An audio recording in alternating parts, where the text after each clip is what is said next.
He offered his jacket to a shivering woman at the bus stop, unaware that she was a CEO who would change his life in ways he couldn't yet imagine.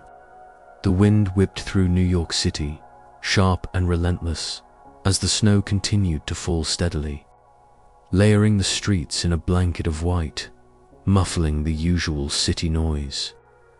At a nearly deserted bus stop, bathed in the flickering light of a street lamp, Henry stood hunched in his worn olive jacket, clutching a manila folder tightly against his chest. Inside, there were 5 resumes, each one carrying with it the sting of rejection. He exhaled slowly, watching the fog of his breath swirl into the cold night air. At 46, he was a former construction engineer, a widower, a father, and for now, a homeless man.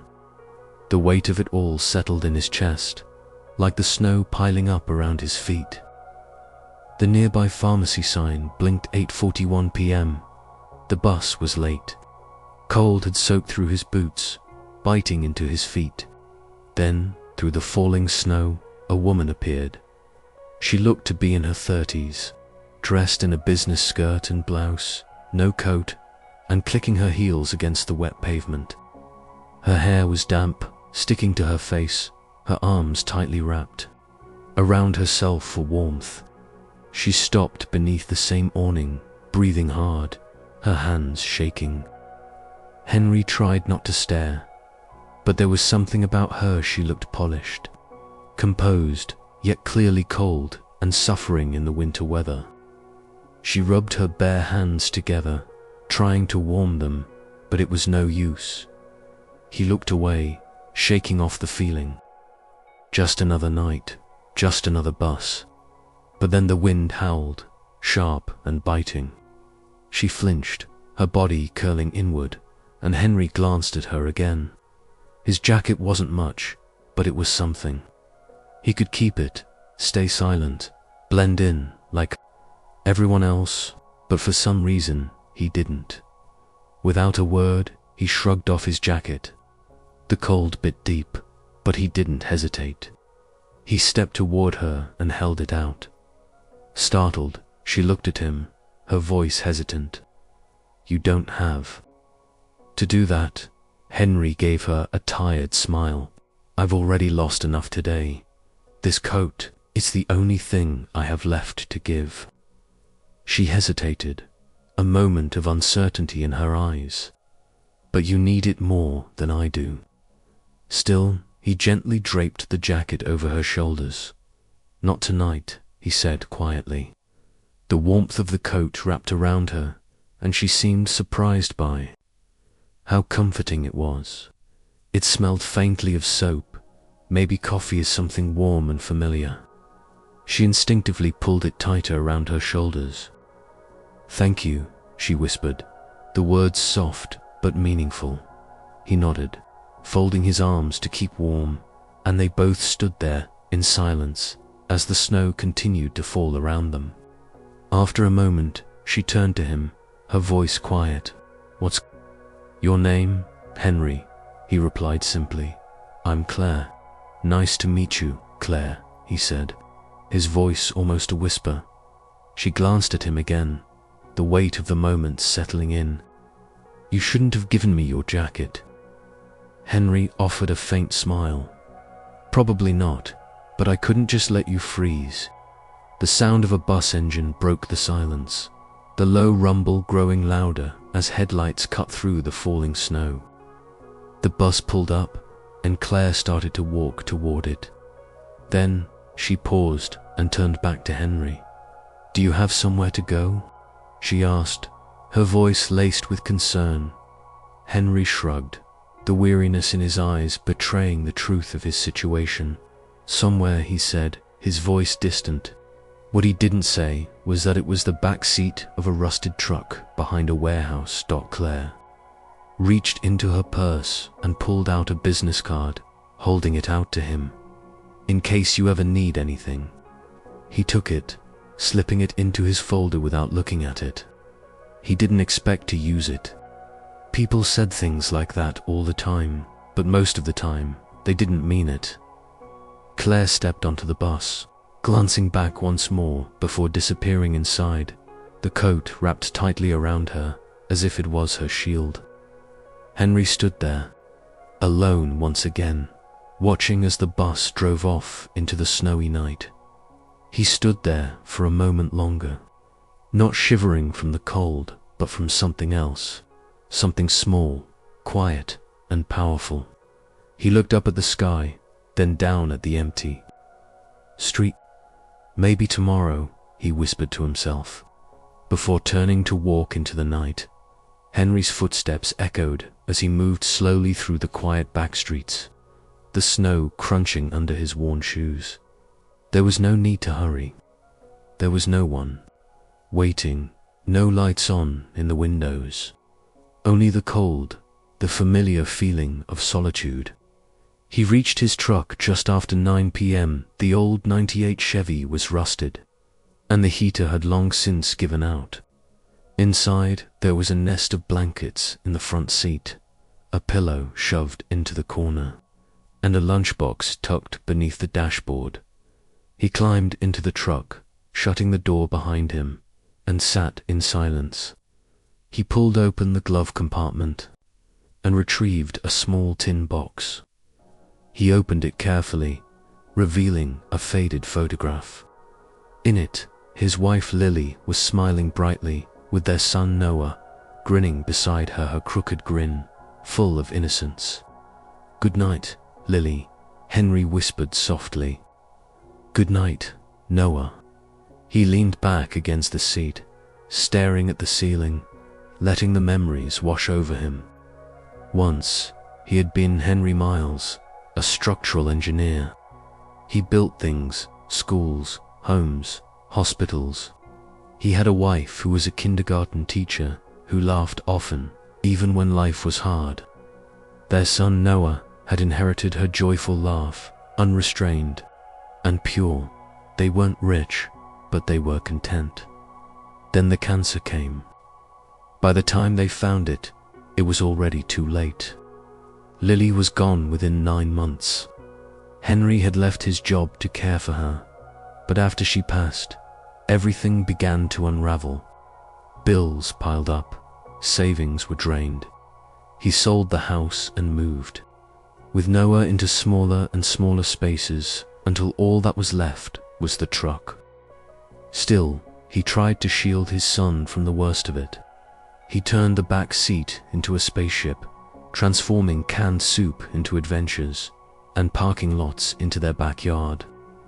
Every morning, he'd walk Noah to school, clean-shaven with his shirt tucked in. "Why do you still cut your hair?" a shelter worker had once asked.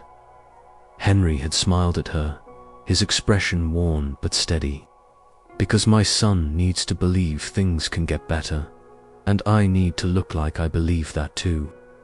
He worked whatever jobs he could find, moving furniture, fixing gutters, sweeping construction sites. It wasn't enough, but it kept them together until last fall. A social worker had intervened, saying it wasn't safe. Noah needed stability. Henry didn't argue. He knew they were right. With blurry eyes, he signed the papers, hugged his son tightly, and promised him, "Just for now, I'll come back for you." Since then, every day had been a climb. He sent resumes, stood in job fair lines, took notes at free workshops, studied codes at the library. He was building a plant, lowly, quietly. But tonight, it felt like that plan was slipping further and further away. Still, sitting in the cold truck, rubbing his arms for warmth, he thought of Claire, the woman at the bus stop. How cold she had looked, how surprised she was when he offered his coat. He didn't know why he did it. Maybe it was because she reminded him of Lily, or maybe he just needed to feel like he could still do something good, that he could still be the man who gave more than he took. Outside, the snow kept falling. Henry pulled a blanket over himself, leaned against the cold window, and closed his eyes. He didn't have much, but he still had himself, and for now, that would have to be enough. Claire stepped into the sleek lobby of her apartment building, the warmth inside wrapping around her like a soft blanket. The doorman greeted her with a polite nod, but she barely acknowledged him. Claire's heels echoed softly on the marble floor as she made her way to the elevator, the jacket still wrapped tightly around her shoulders. She hadn't meant to take it. She had tried to refuse, but Henry She remembered his name, now had insisted with just a look, one that had silenced any further protest. Now, the jacket hung awkwardly on her frame, too large, threadbare in places, but warmer than anything she'd worn in years. She stepped into the cold expanse of her penthouse apartment on the 28th floor, and the silence immediately enveloped her. There was no television, no music, no laughter, just the hum of modern appliances and the distant howl of the winter wind seeping through the thick glass windows. It was a silence she knew well, one that spoke of emptiness. Claire dropped her purse onto the entryway table and slowly peeled off the jacket. She was about to toss it aside when her fingers brushed against something in the inner pocket. Curious, she reached in and pulled out a folded piece of paper. It was worn, its edges frayed, creased from time, smudged with fingerprints. She unfolded it carefully. It was a child's drawing, done in crayon. Two stick figures stood hand in hand under a crooked sun. One was labeled Dad, the other me. A small heart floated between them. At the bottom, in uneven handwriting, the words read, "I love you, Daddy, Noah." Claire stood frozen, staring at the drawing, her vision blurred as the words swam in front of her eyes. A tremor ran through her, and she sank onto the edge of the couch, the jacket still in one hand, the picture in the other. Her throat tightened. Noah, that name stuck in her mind like a thorn, digging in deeper with every thought. The way Henry had held that folder, the weariness in his eyes, the quiet pain in his voice, it all made sense now. This wasn't just a man who had given her his coat. This was a father who carried a piece of his child with him, even as he had nothing else. A father who still found the strength to give when he had little to offer. She glanced around her apartment, the space pristine, devoid of any personal touches. High ceilings, designer furniture, glass walls. It was an apartment made for success, not for warmth. It was the kind of place that whispered of wealth, ambition, and cold isolation. Claire folded the drawing gently, placing it on her lap, before, almost without thinking, she pulled the jacket close to her chest. It still smelled faintly of something familiar, laundry detergent, maybe, or maybe it was something deeper, something she couldn't quite name. And suddenly, without warning, tears welled up in her eyes. She hadn't cried in years, not since she was a little girl, cold and hungry, sitting on the steps of a church, hoping someone would notice her. That night, someone had. A man with kind eyes and a weathered face. He had taken off his coat and wrapped it around her shoulders, saying little but smiling and telling her she'd be okay. It had been the first act of kindness she could remember, the first time she felt seen. She never saw the man again, but that moment had changed everything for her. Claire sniffed, wiping a tear from her cheek with the back of her hand. She wasn't that same girl anymore. She had clawed her way out of the foster system, fought her way through college with scholarships and sheer grit, and built Infinity Group from a single app idea into one of the most influential tech companies on the East Coast. She had earned every dollar, every accolade, but somewhere along the way, she had forgotten what it meant to need, what it meant to give. Tonight, a stranger reminded her of that. She looked again at the drawing, at the shaky little heart between the stick figures, and then at the jacket in her arms, too big, too worn, but heavy with meaning. For the first time in a long time, Claire Langston cried not because she was broken, but because something inside her had been gently, beautifully cracked open. The next morning, Claire sat at her desk, a cup of untouched coffee cooling beside her. The skyline stretched endlessly before her, visible through the floor-to-ceiling windows of her office. But her gaze was fixed on the crumpled drawing in her hands. It was worn now, its edges soft from being unfolded and folded again, as if she were trying to memorize every crayon stroke. She had barely slept, replaying the events of the previous night over and over in her mind. The way Henry had offered her his only jacket without hesitation, the quiet dignity in his voice, the pain that lingered in his tired smile. Something about him haunted her. Not just his kindness, but the sorrow he carried so quietly. Claire reached into the top drawer of her desk and pulled out a small silver bell. Moments later, her assistant, Rachel, stepped in. "Yes, Miss Langston. I need you to help me find someone," Claire said, her voice calm but firm. Rachel blinked. "Of course. Who?" Claire hesitated for a fraction of a second. "His name is Henry. I don't have a last name. He was at the 56th and Madison bus stop last night around 8:30. He gave me his jacket. I want to find him." Rachel looked surprised, but she nodded, jotting down the information. "I'll see what I can do." "And Rachel," Claire added, her tone low, "this stays between us." Over the next few days, Claire's instructions were carried out with quiet efficiency. Her team, used to locating elusive developers and poaching high-level executives, now turned their skills toward piecing together the life of a man who lived in the shadows. They pulled traffic camera footage from the nearest intersections.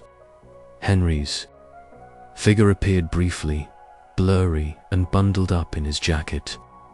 They traced the bus routes that stopped in that area around the time Claire had boarded, cross-referencing it with entry logs, narrowing down a handful of potential riders.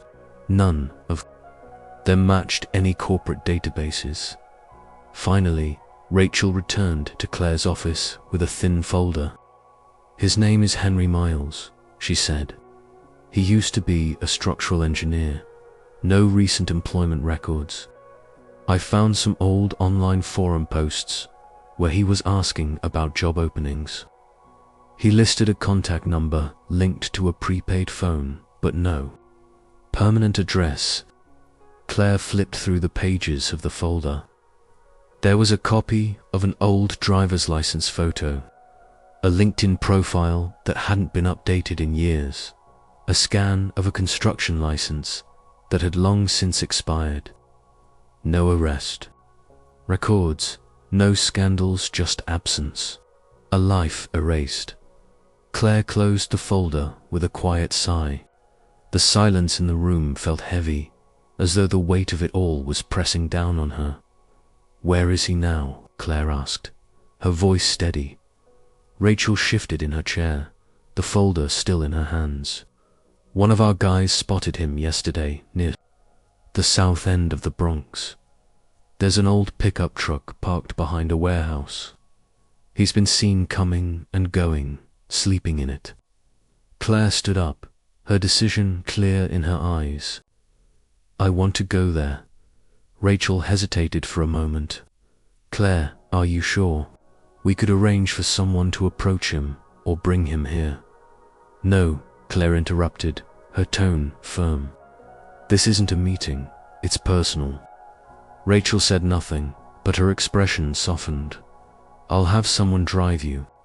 An hour later, Claire sat in the back seat of a sleek black sedan as it weaved through streets far removed from boardrooms and glass towers.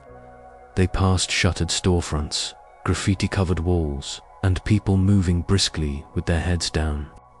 Against the cold, the driver pulled up near the warehouse. Claire saw it immediately, the old Chevy tucked into the shadows, snow piled up around its tires.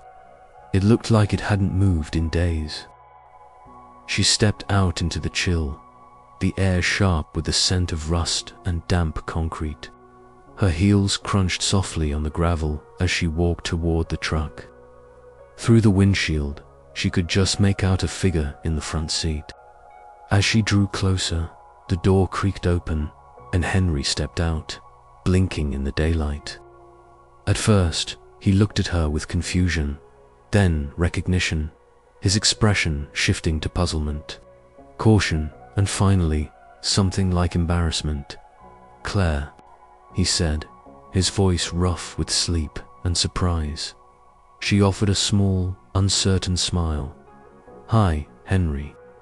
He looked down at himself, at his wrinkled clothes, the snow-dusted boots, and the truck behind him. "What are you doing here?" "I came to find you," she said simply. He frowned, crossing his arms. "Why?" Claire hesitated for a moment. "Because I couldn't stop thinking about what you did. About the kind of person who gives his only coat to a stranger." Henry gave a bitter laugh. "You didn't have to track me down for that. A thank you card would have done the job." "It's not about thanks," she said, her voice quiet but firm. "It's about not letting something good disappear without being seen." For a long moment, they stood in silence, two people from different worlds brought together by an unlikely act in a bitter wind. Finally, Henry exhaled, a soft sigh escaping him. "You came all this way just for that?" he asked, his tone laced with disbelief. Claire nodded. "Yes, and maybe something more." The next time Claire saw Henry, he was bent over a stack of cinder blocks at a construction site on the edge of Queens. She had waited in her car for 20 minutes, watching from a distance as he moved steadily, silently hauling, stacking, lifting in the biting cold.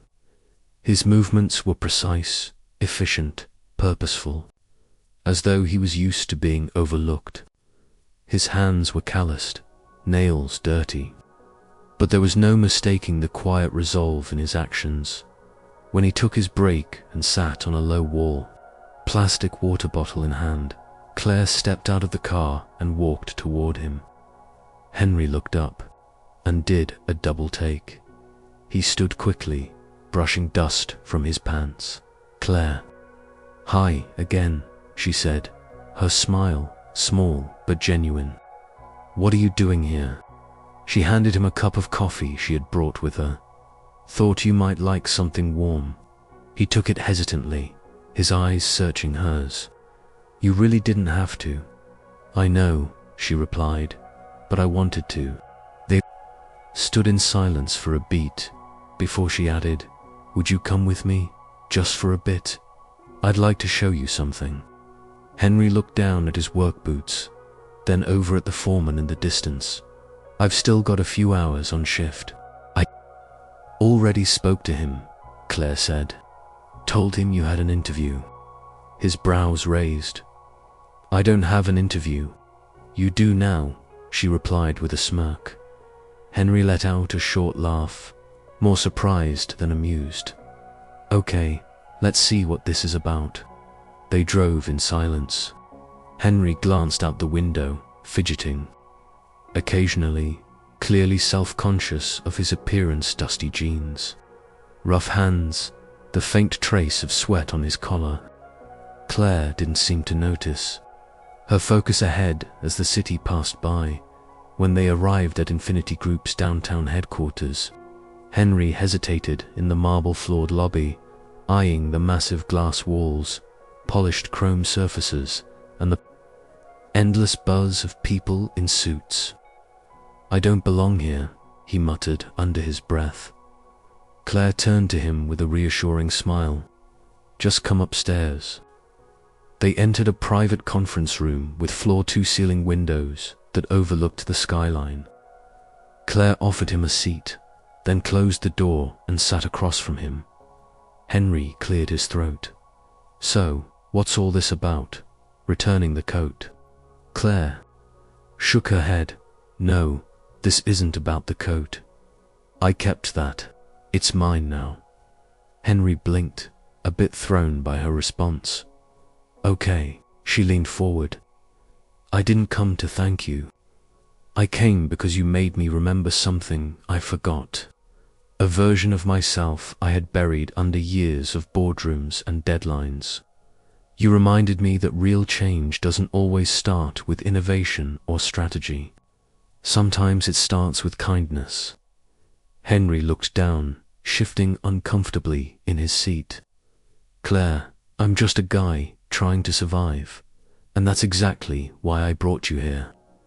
Claire slid a folder across the table to him. Inside was a job, proposal, a contract, and a new position. Cultural and human values. Advisor. Henry frowned as he flipped through the pages. "What is this?" "It's a new role," she explained. "Someone who sits in on department decisions, training programs, development discussions, not to talk numbers or strategy, but people, values, compassion. You'd share your experiences, help shape the heart of this company." Henry laughed awkwardly, shaking his head. "Claire, look at me. I don't have a degree in psychology. I didn't graduate from Harvard. I sleep in a truck." "You were an engineer," she replied, cutting him off gently. "And I haven't built anything in years." "You've built a moment I'll never forget," Claire said softly, her voice steady. Henry looked away, overwhelmed by the weight of her words. "This isn't charity," she continued. "This is a role only you can fill.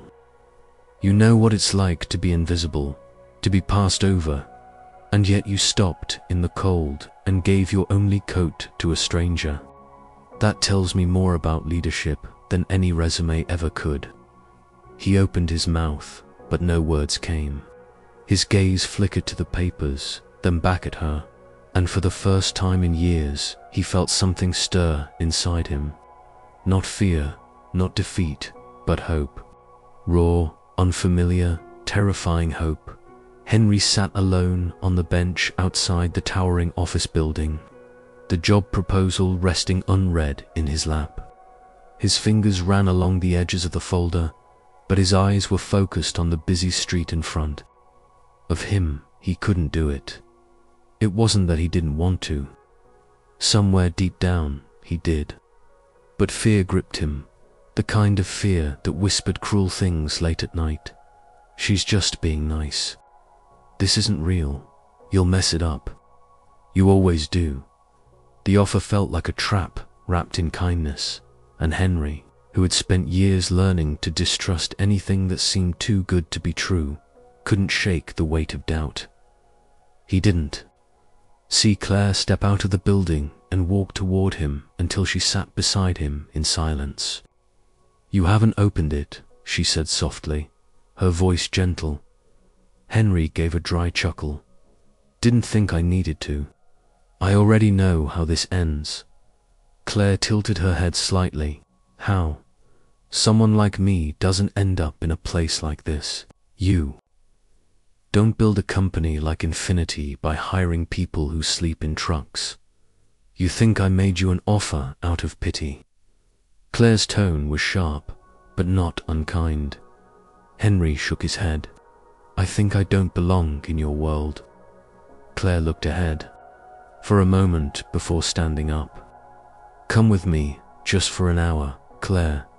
No suits, no meetings. Just trust me."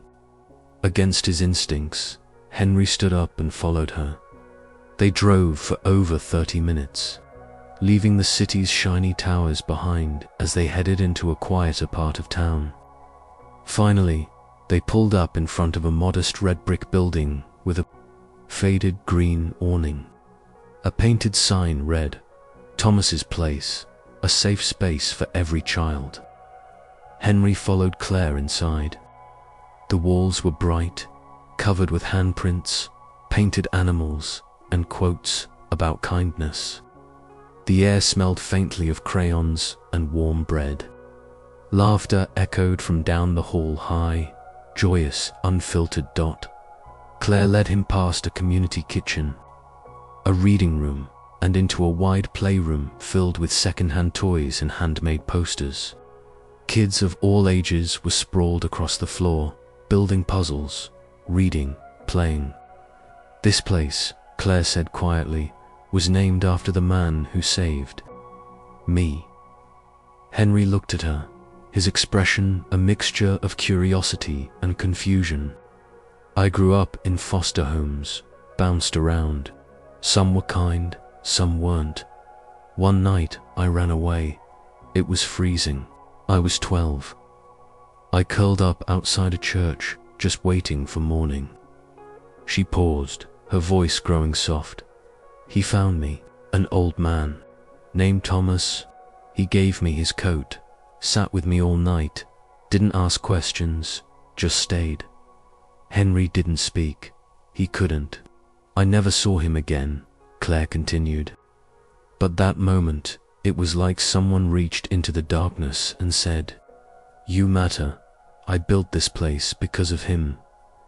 She turned to face Henry fully, her eyes locking with his.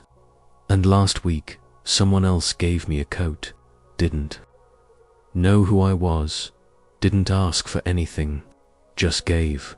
Henry swallowed hard. "You remind me of him," she said, her voice steady but filled with emotion. "Not because of what you gave me, but because of who you are."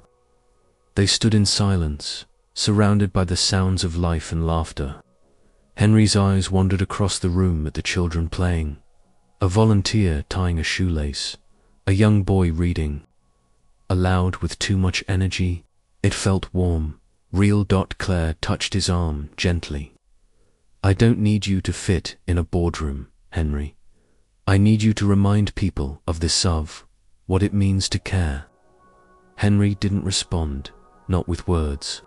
His eyes were wet now. He looked down, trying to blink the tears away, but they came anyway, quiet, unguarded tears. And then he nodded.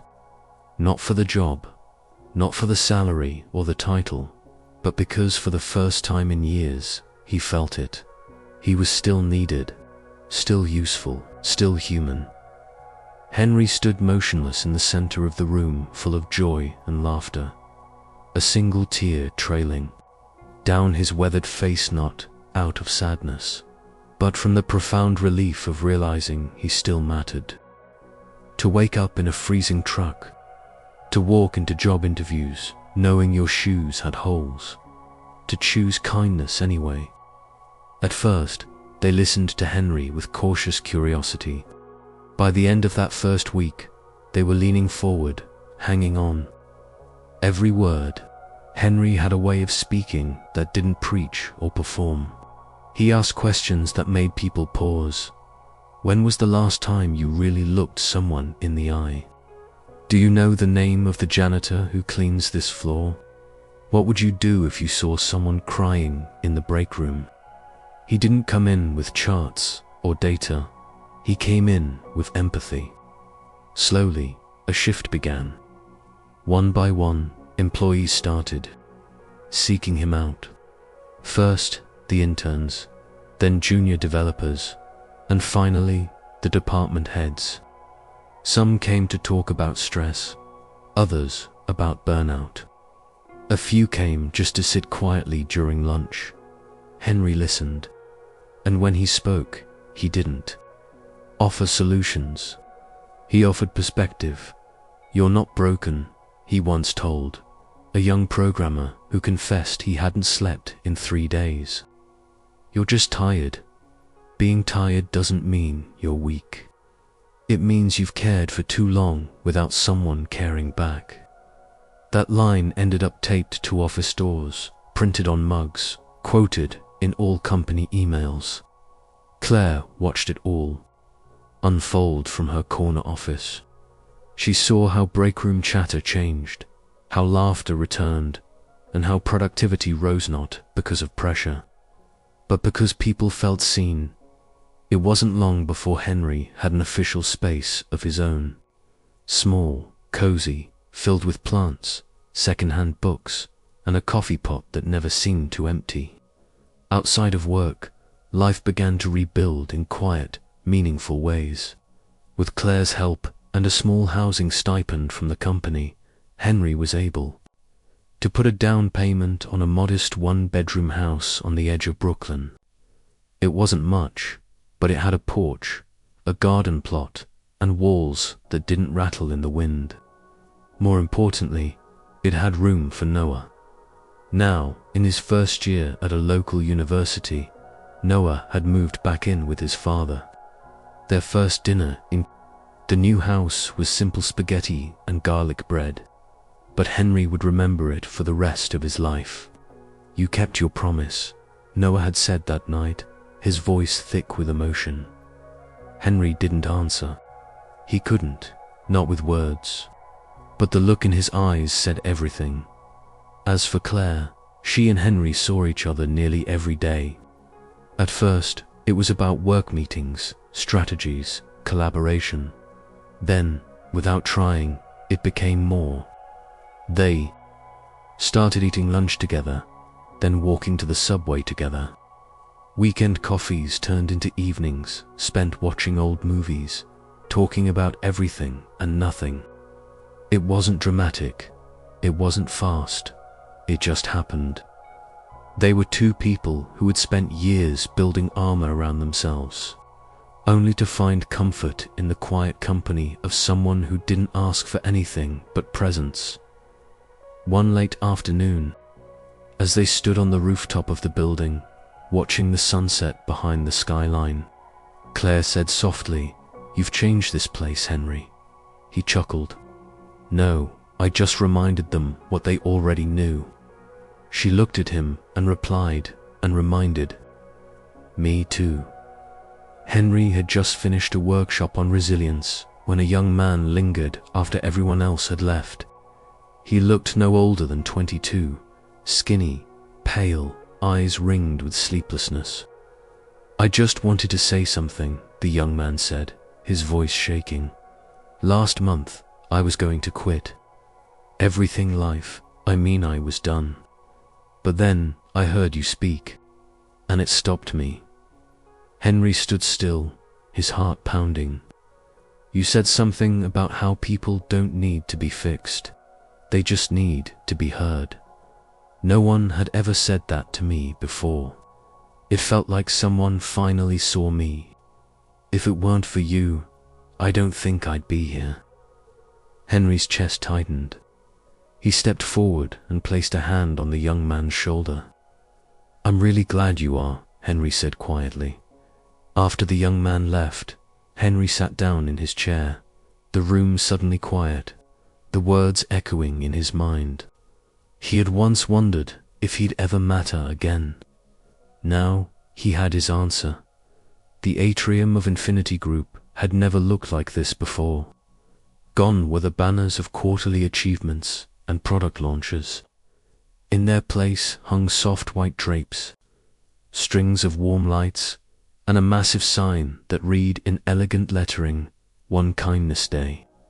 Employees stood shoulder to shoulder, dressed in their best, not for business, but for something far more meaningful. On the center stage, Claire Langston stepped up to the podium, her eyes sweeping across the room. "This day isn't about metrics," she began. "It's about moments." The room quieted. "A year ago, I was standing at a bus stop in the freezing cold, alone, tired, and more lost than I realized. And then, a man whom I had never met did something no one else had that night. He gave me his coat." A murmur of recognition stirred through the crowd. Claire smiled softly. It was old, worn, but it was everything because it reminded me that kindness, real kindness, doesn't wait until it's convenient. It shows up when the world least expects it. She turned to the easel beside her and removed the cloth draped over it. There, behind a glass frame, was the very same coat, frayed at the sleeves, faded from years of use, but preserved like something sacred. Beneath it, engraved on a bronze plaque, were the words, "One small act of kindness can rewrite a life." Claire's voice wavered slightly. "That act didn't just change my night, it changed the course of my life. And today, we honor not just that moment, but the man who made it possible." She turned toward the edge of the stage. "Henry, will you come up here?" Henry stood slowly from his seat, dressed in a simple suit, borrowed from a friend but pressed. With care, he made his way through the applause. His face, still lined with time and hardship, now carried something lighter, something peaceful. He stepped up beside her. Claire reached into her pocket and pulled out a small envelope. "This belongs to you," she said. Henry opened it. Inside was the title deed to his new house, stamped and official. Gasps echoed through the crowd. Claire leaned in with a smile. No more sleeping in trucks. The room erupted in applause once again, but Henry held up a hand. "I actually have something too," he said, reaching slowly into his jacket pocket. From it, he pulled out a small box, simple, worn, clearly held onto for some time. He looked at Claire, heart pounding. "You said this coat changed your life, but you changed mine. Gave me back my name, my son, a roof, and hope." He opened the box. Inside was a silver ring knot, flashy, but shining quietly under the lights. "I kept it in my pocket," he said, his voice trembling, "because if there's anything more valuable than this coat, it's you." Claire stared at him, eyes filling with tears. "Claire Langston, will you marry me?" A beat of stillness passed. Then she laughed, a soft, choked, beautiful sound, and nodded through her tears. "Yes, of course, yes." The crowd rose in a standing ovation, cheers and claps bouncing off the high glass ceiling. 1 month later, they were married. The wedding wasn't held in a grand ballroom or a 5-star resort. It took place at Thomas's place, the little red brick community center that meant the world to them both. Children made paper flowers. The chairs didn't match. The cake was baked by one of the interns from Henry's mentorship program, but the room glowed with something money couldn't. By dot Claire wore a simple white dress, her hair loose. Henry once again wore that same suit. Noah stood at his side as best man. The guests were volunteers, co-workers, people from shelters, and dozens of young employees who once sat in Henry's tiny office, searching for purpose. During the vows, Claire held Henry's hands and looked into his eyes. "Once you gave me a coat," she said, her voice clear and sure. "Tonight, I give you my whole life."